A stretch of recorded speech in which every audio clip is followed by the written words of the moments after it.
So இன்னைக்கு இந்த வீடியோவில் பார்க்க போகிற இன்ட்ரெஸ்டிங்கான ஒரு காசிப் என்ன அப்படின்னு பார்த்தீங்கன்னா, ஒரு சீரியல் நடிகை எந்த அளவுக்கு கவர்ச்சி காட்ட முடியுமா?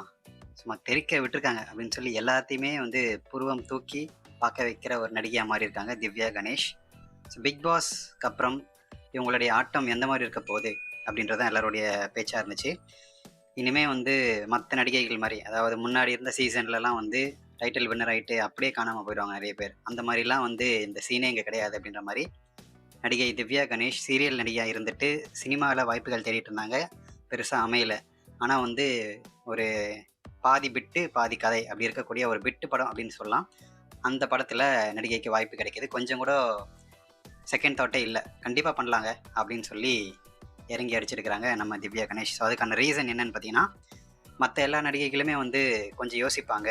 மெயின் ஸ்ட்ரீமில் இருக்கக்கூடிய நடிகை எல்லாமே யோசிப்பாங்க. ஆனால் இந்த நடிகை எப்படியாவது மேலே வந்தால் போதும், வளர்ந்தா போதும் அப்படின்ற ஒரு தாட் மட்டும் தான் அவங்களுக்கு ஓடி இருக்குது அப்படின்றது அவங்களுடைய கருத்தாக இருக்குது.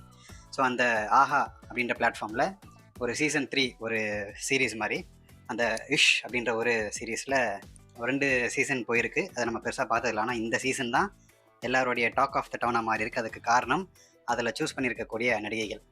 ஸோ திவி, தெலுங்கு கவர்ச்சி நடிகையான திவி அவங்க இருக்காங்க. ஸோ அவங்க வந்து சரியான கவர்ச்சி காட்டுவாங்க. அவங்களோட சூப்பராக இருக்கும் அவங்களோட தொப்பல் வியூ எல்லாம். ஸோ அதுக்கப்புறம் பார்த்தா பூனம் பாஜ்வா, ஆல் டைம் ஃபேவரட்டான பூனம் பாஜ்வா ஒரு ஆன்டி நடிகையாக அந்த சீசனில் வந்து ஒரு ரோல் பண்ணியிருக்கிறாங்க. இந்த மாதிரி 2 கவர்ச்சி நடிகைகள் மத்தியில் ஒரு இளம் குத்துவிளக்கு நடிகை இறக்க போகிறோம் அப்படின்றது அவங்களுடைய ஒரு அட்வர்டைஸ்மெண்ட்டாகவே இருந்துச்சு, மார்க்கெட்டிங் ஸ்ட்ராட்டஜியாகவே இருந்துச்சு அந்த சீரிஸோட டைரக்டர் கிட்ட இருந்துச்சு. ஸோ அப்படி யாரா அந்த குத்துவிளக்கு நடிகை கவர்ச்சி காட்ட போகிறாங்க அப்படின்னு பார்த்தா, சர்ப்ரைஸ் என்ட்ரியாக வந்து திவ்யா கணேஷன் வந்து இறக்கி விட்டுருக்குறாங்க.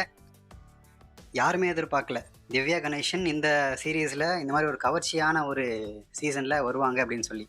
அதுக்கேற்ற மாதிரி ஜஸ்டிஃபை பண்ணுற மாதிரி, நான் சும்மா லைட்டாலாம் கவர்ச்சி காட்ட போகிறதில்ல, திறந்து மொத்தமாக காட்ட போகிறேன், படுக்கறையில் போட்டு குத்த போகிறேன் அப்படின்ற மாதிரியான ஒரு செய்தி அந்த இதில் நல்லா தெரியுது. இதில் அந்த டீசர்லலாம் தெரியுது.